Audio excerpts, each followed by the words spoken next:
Olá, saúdo a todos e a todas presentes no Congresso Internacional, né? Parabenizo desde já a comissão organizadora, a quem agradeço o convite, né? É uma honra estar aqui com todos. Agradeço em especial na figura do professor Heron, que desde o início tratou comigo de forma muito gentil. E esses são meus votos, né, de que seja um ótimo congresso, que a gente possa trocar, apesar da distância, né, não podemos estar aí nesse maravilhoso estado da Bahia, mas poderemos trocar aqui pelo mundo virtual um pouco as nossas ideias, né? Bom, conversando com o professor Heron, chegamos à conclusão que eu apresentaria um tema que é o seguinte: a concepção freiriana, né, ou de inspiração freiriana de educação popular, né, e fazer algumas reflexões sobre essa concepção e a educação que se dá no campo, educação popular no campo, ou educação do campo, né, como muitos preferem, mas vamos debater um pouco também sobre esse tema. Né? Então, no primeiro momento, eu gostaria de apresentar, né, uma evolução histórica do termo na obra do Paulo Freire, desde as experiências da educação de jovens e adultos na década de 1960 do século passado, até a formação da concepção, que eu vou chamar aqui de concepção tardia de educação popular, na obra de Freire, que é gestada ali em meados da década de 80, no período de redemocratização do Brasil. Né? E, num segundo momento, eu vou falar mais especificamente dessa concepção tardia, né, apontando alguns eixos que eu considero importantes para essa fundamentação, a fundamentação dessa concepção tardia de educação popular, né, e já fazendo algumas reflexões livres, né, e singelas sobre a educação do campo, ou educação popular que se dá no campo. Né? Bom, o primeiro momento é importante que a gente fale sobre isso, né? Como que a alfabetização de jovens e adultos ela vai se fundamentando para a educação popular, né? Até chegar nesse, nessa concepção tardia, né? Como assim vou chamar de educação popular. Né? Isso é importante porque a gente, para fazer jus ao pensamento de Paulo Freire como um todo, é muito importante que a gente não reduza, né, o ideário do autor ao método de alfabetização popular. E, assim como não é correto que a gente trate como sinônimos educação de jovens e adultos e educação popular. Né? Desde essas experiências de 1960 até a fundamentação da concepção tardia em 1980, meados de 1900, da década de 1980, né? Esse termo de educação popular ele vai adquirindo diferentes significados. Né? Então é importante que a gente, nesse percurso, perceba aquilo que foi superado pelo autor, né?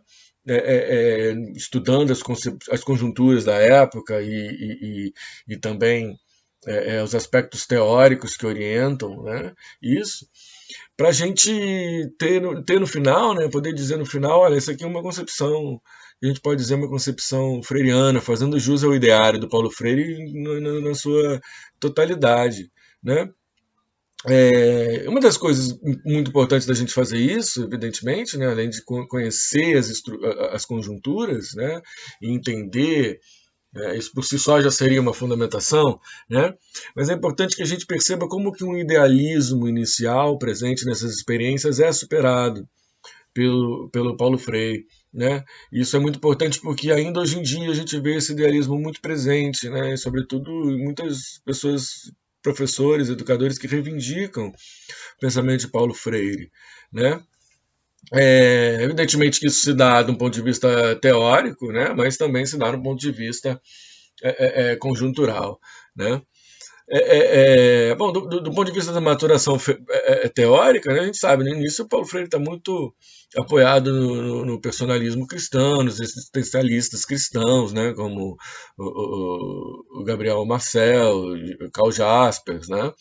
E quando ele vai indo para o exílio, né, e passando lá pelas experiências América Latina, África, Europa, né, vai se aproximando de quadros marxistas, né, e isso vai mudando muito essa concepção. Uma concepção que inicialmente era idealista, que valorizava muito a consciência ou a tomada de consciência no processo de libertação, vai passando a valorizar mais, ou a entender a importância determinante da transformação das estruturas de opressão, né, ou da luta pela transformação das estruturas de opressão. Evidentemente, né, que o Paulo Freire, quando se afasta dessa supervalorização da consciência, né, ou da tomada de consciência, ele não está desperdiçando, né, a importância, ou negando a importância do papel da consciência e da subjetividade na transformação da realidade. Não recai num oposto mecanicista, né, de achar que a transformação das estruturas leva a cabo a transformação das consciências, né? O que Paulo Freire abandona, e é muito importante que nós façamos essa reflexão para que não corramos o mesmo risco, né, é a ideia de que a tomada de consciência da condição de oprimido é fundamental para a transformação das estruturas de opressão, né, para a transformação da realidade, né? E do ponto de vista da educação específica, da educação enquanto prática social específica, do ponto de vista da didática, do ponto de vista até mesmo da educação do campo, é importante que a gente tenha em mente que essa fundamentação supervalorizadora da consciência, né, do processo educativo, acaba sendo uma supervalorização de um método. Né? Então se fala muito hoje em educação popular como se fosse um método, né? Mas não se trata, a educação popular não trata evidentemente da forma, do como fazer, mas trata também do que ensinar e sobretudo do para que ensinar. Né? Então é importante marcar essa posição, e eu falo evidentemente de uma posição, de uma perspectiva marxista, né? É importante que se marque essa posição para entender que o próprio método tem uma dimensão, não quer dizer que o método tem uma dimensão política. O método em si é uma ação política. Né? A gente precisa se desvencilhar de práticas assistencialistas, de práticas idealistas, que ainda hoje, infelizmente, pensam dessa forma. Né? O educador popular de inspiração freiriana tem que ter uma visão clara da luta, né, ou da necessidade da luta pela transformação da realidade concreta, né, se afastando aí de qualquer tipo de educação redentora, como era essa educação inicial, né, que pensava num diálogo, né, na tomada de consciência, conscientização, como se participar ali de um círculo de cultura mudasse a realidade efetiva, né, de uma pessoa. Né?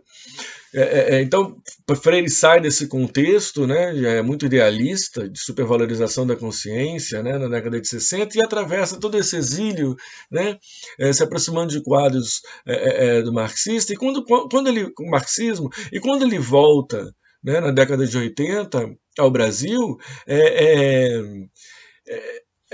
toda essa andança dele, né, acaba sendo corroborada, né, pelo que estava acontecendo na década de 80 no Brasil. Né? Se no começo das experiências, em 1960, né, o contexto era o contexto da libertação, né, na década de 80 o contexto é o contexto da disputa de hegemonia.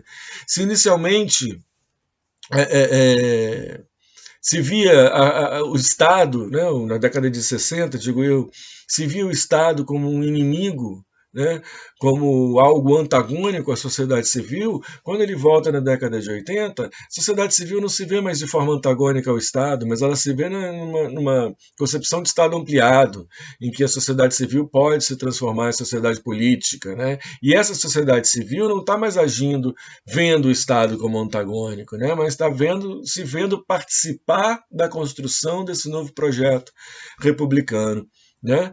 Então, naquele primeiro cenário, da década de 60, né, o Brasil estava aí entre um trânsito, né, como o Alberto Guerreiro Ramos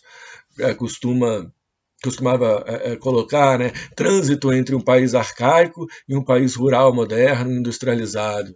Né? E Freire estava ligado a esses movimentos, né, o movimento do ISEB, do qual participava o Guerreiro Ramos, né? E também do cristianismo popular, né? Um corajoso cristianismo popular que lutava contra as injustiças sociais, mas os dois trabalhando, né? Os dois grupos, vamos dizer assim, dois grandes pilares da época, trabalhando de uma forma muito idealista, né? Então essas duas influências iniciais acabam levando o Freire a um grande equívoco na sua trajetória, né? Que é a supervalorização da tomada de consciência na transformação da realidade. Né? E que ele mesmo depois vai chamar de debilidade, né? Reconhecendo que isso é preocupante. Né? 2 décadas depois, o segundo cenário é esse outro cenário. Né? O cenário quando, como diz o Eder Sader, os novos personagens entram em cena, né? E que o Estado agora está sendo disputado. Né? O Estado não é visto mais de forma antagônica à sociedade civil, como eu disse, mas a sociedade civil se vê como tendo um papel ativo, né, fundamental nesse processo. Então, se no primeiro momento a educação de jovens e adultos, na década de 60, o foco enquanto, vamos dizer assim, educação popular, que ainda não existe enquanto tal, é compreendida ali como educação de jovens e adultos, os programas de alfabetização são esse pilar. Num segundo momento, aqui na década de 80, a educação popular já vai sendo entendida como educação popular propriamente dita, em que o foco já é a formação da militância, né? A formação dos quadros de militância, dos quadros orgânicos a esses movimentos. Né? Então, se tem, a partir daí, uma concepção tardia de educação popular, que é a seguinte concepção, que Freire e Adriano Nogueira nos colocam num livro chamado Que Fazer? Né? A educação popular é a capacitação, né, técnica e científica das camadas populares. A organização e a capacitação técnica e científica das camadas populares. Essa intencionalidade que é o que termina por caracterizar o que é educação popular para Paulo Freire. Né? E vejam bem, é claro que as experiências de alfabetização, né, e a educação de jovens e adultos da década de 60 fazem parte dessa trajetória. Né? Mas todo esse idealismo inicial ele é superado. Né? É superado de uma forma bastante veemente, inclusive, pelo Paulo Freire. Curioso, né, que muito se pense ainda hoje o método como algo caracterizador da educação popular, né? Quando o que a caracteriza é essa intencionalidade, a intencionalidade de capacitação técnica e científica das camadas populares. Né? Então, eu termino esse primeiro momento dizendo o seguinte, não é o método que caracteriza a educação popular, né? Mas o método é a resolução metodológica do que define a educação popular, que é a sua intencionalidade de capacitação técnica e científica das camadas populares, ok? O segundo momento, então, portanto, eu vou falar um pouco dessa concepção tardia. Eu não vou tentar ser muito teórico, né? Em outros momentos eu posso até depois passar a bibliografia depois para quem se interessar, né? Eu trato isso de uma forma sistemática, né? Concepção tardia da obra de Paulo Freire, organizada em 4 eixos. Né? Eu não vou tratar esses eixos aqui de forma sistemática, né? Vou falar quais são, mas vou fazer uma reflexão mais livre, mais singela sobre a relação dessa concepção com a educação do campo, tá? Que nos interessa mais aqui, eu acho que o resto pode ficar para o debate. São esses os eixos, né?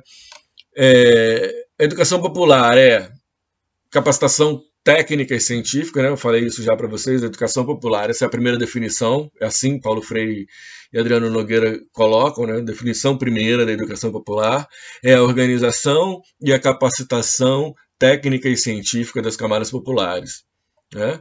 Isso evidentemente tem uma ligação direta com a ideia de formação humana e defesa de conteúdos. Né? Eu vou falar um pouco melhor sobre isso. Uma segunda questão, o segundo eixo seria a questão da identidade do educador popular, né? E no caso, aí que vem aquela história, né? Educação popular do campo ou educação popular no campo, né? O que significa isso em termos de identidade popular, o que significa ser um educador popular progressista ou um educador popular conservador, né? Terceiro aspecto seriam os aspectos metodológicos que caracterizam a educação popular como um modo de conhecimento, né? E aí sim, por que da resolução metodológica, né? Por que ela existe, né? E se confunde muito, né? Se acha que é ela que define, não, ela responde à primeira intencionalidade, né? E quarto, né, e não menos importante, a minha separação evidentemente é só didática, né, a concepção da educação, a compreensão da educação popular como uma reinvenção do poder, né, a formação de quadros orgânicos, a percepção da disputa de hegemonia, da representatividade das camadas populares, né, da organização para representatividade, tomada do poder, né, esses seriam 4 eixos, né. Eu vou falar um pouco, né, principalmente dos 2 primeiros, né, mas todos eles evidentemente estão bastante ligados, né. Então a definição inicial, eu acho que é uma coisa muito importante a gente falar hoje, porque existe a ideia da educação bancária, né, que é uma crítica muito forte da educação do Paulo Freire, né, que é evidentemente uma crítica ao conteudismo, né, um conteudismo abstrato que não tem ligação com a realidade do educando, né, mas não é de forma nenhuma, não deve ser interpretada como uma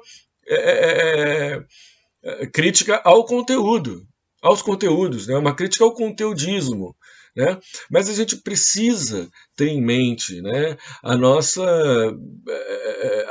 avassaladora, né, a nossa profunda realidade, desigualdade, né, na realidade social e educacional no Brasil, né?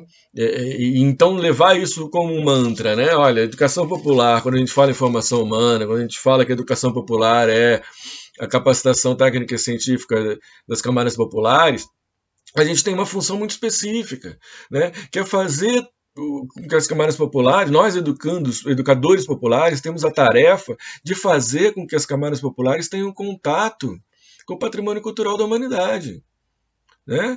Que eles estão historicamente alheios a isso, alijados a isso, né? Ignorantes, ignoram porque não tem contato, simplesmente, né? Então a falta desse contato não é um problema pedagógico, é um problema político, né? Então a defesa desses conteúdos ela tem uma razão que não é uma razão abstrata. A defesa dos conteúdos hoje em dia na escola pública, sobretudo, ela tem uma razão de ser que é uma razão ideológica e política, né, que é a formação humana, a opção pela formação humana, né? A escola pública, para dar um exemplo, talvez seja hoje o único lugar em que as camadas populares vão ter contato com o patrimônio cultural organizado, né? Então nós precisamos levar isso em conta, né? A reprodução da ideologia dominante passa por esconder essas verdades, né? E ninguém chega a compreender a sociedade, né, se não tem os elementos fundamentais para isso, né? Então não se trata, muita gente, quando a gente fala em educação do campo, se tem equívocos muito claros em relação a isso, né? Mas quer dizer então que a gente vai acabar com os saberes populares, né? Não se trata de hierarquizar o erudito e o popular, né? Não se trata nem mesmo o pensamento mágico, né? Porque o pensamento erudito não é necessariamente antagônico ao pensamento mágico, né? O que é antagônico ao pensamento mágico, né, são as estruturas de opressão, né, o que estão a serviço desse pensamento mágico, né? A gente não precisa dizer para um indígena, né, que ele é indígena. A gente não precisa dizer o que é ser indígena para ele. Ele sabe o que é ser indígena, ele conhece a sua história. O que a gente precisa, né, é trabalhar os conteúdos que ele não tem acesso e que o branco, vamos dizer assim, tem acesso, e porque tem acesso domina historicamente as populações indígenas, né? E aí eu estou falando, né, evidentemente, de todos os povos tradicionais, né, tantos e quantos povos tradicionais que conhecemos no Brasil, né? Então, é importante que nós façamos essa reflexão, né? Que a gente trate, né, os conteúdos de forma séria. Então a gente olha educação popular, vamos fazer educação popular. Não é começar pelo método, o método é ir lá, partir da realidade do educando. Não, começa por essa intencionalidade, pela reflexão sobre essa intencionalidade, né? Em dizer, olha, nossa função social aqui é capacitar técnica e cientificamente as camadas populares, né? E é isso aí, é nosso objetivo. Então, quais são os conteúdos que são necessários, né? Os conteúdos escolares, o patrimônio, o contato com o patrimônio cultural organizado é imperativamente necessário. E aí depois, então, a gente organiza e depois que a gente vai pensar a metodologia, né? Não se pode pensar o método como algo estéreo, algo a ser aplicado, né? Então a gente precisa pensar, isso tem muito a ver com o segundo ponto que eu quero colocar, já me encaminhando aqui para o final, né? Que é a questão da identidade do educador popular. Nós temos que nos perguntar o que é ser educador popular, né? E mais ainda, o que é ser um educador popular progressista. Porque é importante que façamos essa reflexão, porque a direita, como diz o Paulo Freire, também tem os seus educadores populares. Também existem educadores populares conservadores, né? Então, se nós nos colocamos como educadores populares progressistas, qual é a grande diferença, né, ao meu ver? Né? É que nós temos que focar na transformação efetiva das estruturas materiais, concretas de opressão. Né? Não ver a educação como algo mágico, algo redentor, algo romântico, né? Um afago identitário, né? Que a gente vê muito na educação do campo. Né? Não se trata disso. A gente tem um campo muito amplo, né? Que é o campo da sociedade como um todo para pensar. Né? A educação popular, quando a gente pensa o que é ser progressista e o que é ser educador popular conservador, muitos conservadores estão agindo hoje se dizendo progressistas, que estão defendendo, que estão, né? A gente não pode pensar conservador num ponto de vista da pauta moral. A gente tem que pensar o conservador do ponto de vista social mais amplo, em que conservar é conservar as estruturas de opressão. Esse que é o conservador hoje em dia. Ele quer conservar as estruturas de opressão, né? Então, aí fica, né, uma cortina de fumaça com essa pauta moral. A gente tem que fazer essa reflexão para que a gente não se perca, né? E então, só para terminar, porque já estou aqui com 22 minutos, falar um pouquinho dessa questão da educação do campo ou educação no campo, porque isso também é importante, né? Porque passa por essa ideia redentora da educação, né? A ideia de educação do campo é inspirada, né? Surge lá com o movimento dos trabalhadores rurais sem terra, e surge da ideia de que nós devemos, né, ter uma pedagogia do oprimido, né, uma pedagogia que não seja feita para o oprimido ou sobre o oprimido, mas que tenha uma pedagogia feita com ele, né, e dele, né, em que ele a reivindique, né, e a construa também. Isso se dá na educação do campo, ou seja, uma educação que seja feita pelo campo, que seja feita, né, pelo movimento social no campo. E é claro que isso hoje em dia, é uma utopia, é um horizonte importante, né? Mas que, infelizmente, na universidade, né, para falar da onde eu trabalho, a gente ainda está muito distante, porque os movimentos populares ainda estão muito distantes da universidade, construindo essa organicidade que é o que a gente gostaria de ver, né? Então, é importante que a gente faça essa reflexão inicial do que é a educação no campo antes, né? Para que a gente não fique criando ilusões, né? Claro que tudo que já foi feito, aí eu falo especificamente das licenciaturas em educação do campo no Brasil, nas universidades, tudo que já foi feito é fantástico, é maravilhoso, né? Estou aqui querendo somar, né? Não estou jogando o neném com água suja fora, não, né? Como se diz popularmente, né? Mas é importante a gente levar isso em conta, porque quando a gente pergunta o que é educação no campo, né? Educação que se dá no campo. Só que essa educação que se dá no campo, ela tem que se dar em qualquer lugar. Ela tem que se dar no campo como ela tem que se dar na cidade. Ou seja, todos os educandos precisam ter contato com esse patrimônio cultural organizado, né? E essa é uma tarefa estritamente pedagógica, né? Na educação enquanto prática social. Agora, quando a gente pensa em educação do campo, a gente já está falando de uma organicidade de dentro dos movimentos, né? Então é uma coisa que a gente tem que pensar, como trazer os movimentos para dentro da universidade, né? Porque eu também acho que não se trata só de trazer, eu acho que os movimentos têm que estar dentro da universidade, né? Dentro assim organicamente, né? É, é, é, eu acho que tem aí uma troca muito importante a ser feita, de tal modo que um dia não precisa ser mais uma troca, né? Que num determinado momento a gente já tenha essas coisas ligadas de uma forma orgânica, muito forte, né? Bom, eu acabei me estendendo muito, vou terminando por aqui e aí a gente conversa no debate, né? Para que a gente possa trocar ideias, que eu acho que essa é a melhor contribuição até que eu posso dar também, né, que todos nós podemos dar, somar nossas reflexões, nossas ideias. Um grande abraço a todos e a todas, um grande prazer.